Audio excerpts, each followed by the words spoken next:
Entities, like attributes, can take a couple of different forms under some circumstances. One such instance is when an entity can't be identified without additional context. Let's imagine that I manage 3 apartment buildings, A, B, and C. Each apartment building has 9 apartments, 1 through 9. One day I get a call from a tenant who says there's a water leak in apartment 2.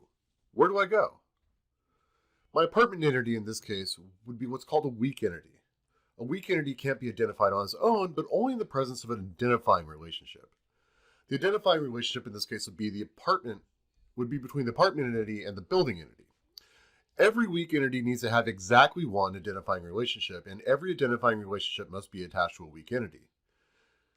In every other way, a weak entity can be treated as a normal entity.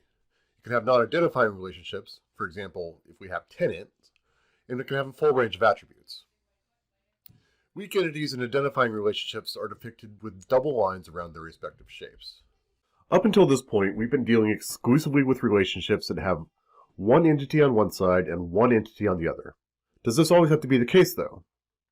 Let's say that I have a client roster stored in the client entity. I decide that I want to keep track of clients who refer other clients. But I already have a client entity, and I can't have an entity with a relationship with itself, can I? Well, I can.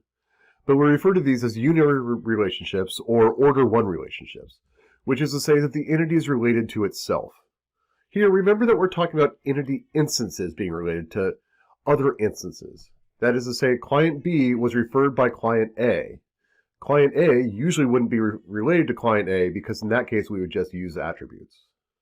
In addition to unary or order 1 relationships can be in orders higher than 2, which is to say it has more than 2 entities. That said, it's very cumbersome to diagram and you can't really specify exactly what the relationship cardinality is, so let's ignore order 3 and higher relationships. Rather, when we have to deal with an order 3 relationship, let's use an associative entity. For example, if we're dealing with a real estate transaction with a buyer and a seller and a broker, we could use an order 3 or ternary relationship, but instead that would overcomplicate things.